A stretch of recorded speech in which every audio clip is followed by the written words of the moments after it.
Philippine Coast Guard pumalag sa monster ship ng China, mga kababayan. At ang Philippine Coast Guard, matapang na hinamon ng China. Matindi to, mga kababayan. So malupit na balita to, no? So ngayon lang tayo nakadinig ng ganito na pumalag ang Philippine Coast Guard sa monster ship ng China. So ito ang bibigyan natin ng reaction video, mga kababayan. Komentaryo, suggestion, criticism at kung ano man inyong sa loobin dyan, mga kababayan, pwede rin kayo mag-comments dyan. Okay? Kung bago ka pa lang sa aking channel, please like and subscribe na lang muna sa ating YouTube channel bago tayo mag-umpisa. Okay? And also paki-subscribe din kay Philippine News. Kay Philippine News sa kanya itong video na to na ating bibigyan ng komentaryo at reaction. Okay, so please paki-subscribe din sa kanya. Okay, umpisa na natin, mga kababayan. Ang Estados Unidos ay inakusahan ng China na palaging sinasalungat ang China ng US na hinahadlangan ang normal na palitan ng ekonomiya at kalakalan at sinisira ang seguridad at katatagan ng pandaigdigang industrial at supply chain, sabi ng Chinese Foreign Ministry noong Biyernes. Sinabi ni Mao Ning, isang tagapagsalita ng Ministry ng China, ay gumawa ng pahayag sa isang regular na press briefing sa Beijing bilang tugon sa isang tanong ng media tungkol sa mga potensyal na panuntunan ng administrasyong US President Joe Biden para sa pagpapataw ng mga paghihigpit sa mga drone ng China. 中方一贯坚决反对美方泛化国家安全概念，干扰和限制正常的经贸往来，破坏全球产供链的安全稳定。我们将采取一切必要措施，坚定维护自身的合法权益。 At isang Philippine Coast Guard PCG vessel, helicopter at aircraft ang humarap at aktibong hinamon ang pinakamalaking Coast Guard vessel sa mundo mula sa China na tinatawag na The Monster, kasunod ng paglusog nito sa karagatan ng Pilipinas noong Sabado, naglalayag hanggang 54 nautical miles lang sa baybayin ng Capones Isla sa Zambales.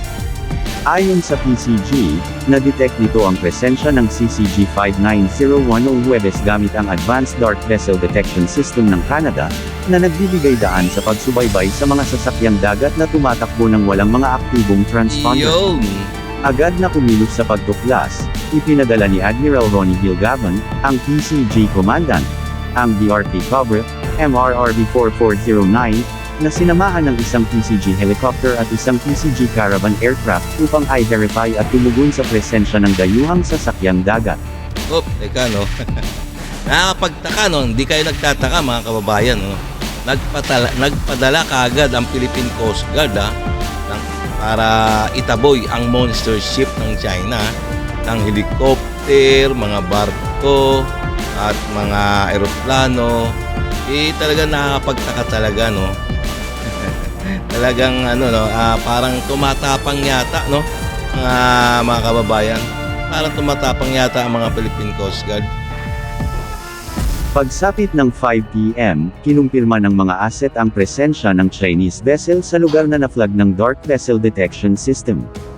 Sa kumpirmasyon, aktibong hinamon ng PCG vessel at aircraft ang Chinese vessel, na iginiit na ang mga aktibidad nito ay nasa loob ng Exclusive Economic Zone, EEZ, ng Pilipinas na tinukoy ng Philippine Maritime Zones Law at ng United Nations Convention on the Law of the Sea. Pull up. Terrain. Pull up. Terrain. Pull up.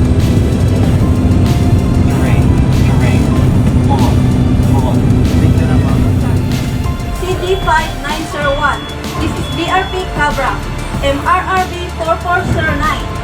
We are reminding you that you are within 72.6 nautical miles west by the south of Silangin, Zambales, inside in the Philippine Exclusive Economic Zone. Please leave this area immediately. Over. Binigyang diin ng mga tao. Tingnan nyo naman, babae pa ang rumaradyo sa monster ship. Matindi, no? Matindi talaga. So, kung ako yan, no? Talagang talaga to, no? Talagang gahaman tong mga China, no? Nagpadala kaagad ng monster ship. Parang nananakot ba? Nananakot na ayun ang panakot talaga panakot nila yung kanilang malaking barko ay ang pinapadala nila para matakot ang Pilipinas. Kaya pinadala ng China yung monster ship nila dyan sa malapit sa Baho di Masinloc, no, sakop ng exclusive economic zone ng Pilipinas. So pananakot lang talaga to, no, hanggang banta-banta lang to. Pero pumalaga na, pinalagan sila ng Philippine Coast Guard. 'Di ba? Niradyohan sila, no. So ano nangyari? Siyempre umalis. Umalis ang monster ship. Ewan natin, pero ayun ang balita, ha. Talagang nagpadala ang Philippine Coast Guard ng barko, ng barko, eroplano, at kung ano ba diyan para ma-intercept o lumayo yung monster ship. Kung ako yan, to sasabuisit ko talaga. Kung ako nagra-radio challenge yan, pagmumurahin ko yan, kung pwede lang pagmumurahin, mga kayo, mga ganito, lumayas kayo sa sa teritoryo namin. Pagsasabihan ko yung mga bad words. Uhan ng PCG ang soberanya na karapatan ng bansa sa iizin nito at ang pangako nitong tiyakin ang kaligtasan ng mga mangingisdang Pilipino na tumatakbo sa mga katubigang ito. As of 8 PM nitong Sabado, patuloy na binabantayan ng BRP Cobra ang sasakyang pandagat ng China, na mula noon ay lumipat na pakanluran at ngayon ay tinatayang 85 nautical miles mula sa Zambales. Sa isang pahayag na inilabas noong Sabado ng gabi, muling giniit ni Admiral Gaban ang dedikasyon ng PCG sa pagtataguyod ng maritime security at pagpapanatili ng mapagbantay na presensya sa karagatan ng bansa. Ang PCG ay nananatiling matatag sa kanyang misyon na pangalagaan ang mga karapatan ng ating mga mangingisda at upang matiyak na ang mga aktibidad sa loob ng ating mga maritime zone ay sumusunod sa mga internasyonal at lokal na batas, sabi ni Gavan. Muli rin niyang pinagtibay ang pangako ng Coast Guard na makipagtulungan sa mga internasyonal na kasosyo tulad ng Canada sa paggamit ng teknolohiya tulad ng Dark Vessel Detection System upang palakasin ang kamalayan sa maritime domain.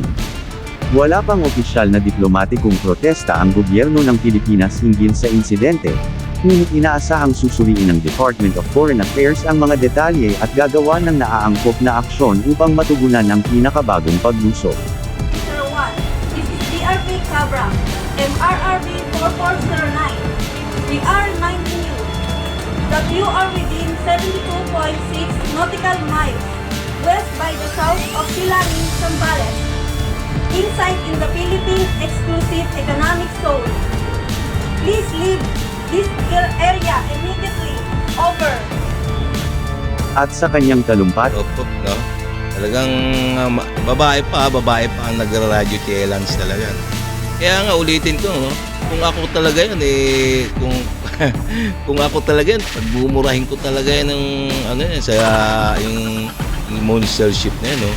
Sa English, siyempre sa English lahat ng bad words, no. Ewan ko na lang kung di pa umilis yung mga kolokoy na monster ship yan sa ating exclusive economic zone. Okay, no. So hanggang dito na lang tayo mga kababayan, no. So kung nagustuhan nyo yung mga ganito mga reaction video, please like and subscribe na lang muna sa ating YouTube channel. At paki-share na rin nang sa ganun may kalat pa ni YouTube ang ating video sa mga iba pang mga netizens. Okay, maraming salamat.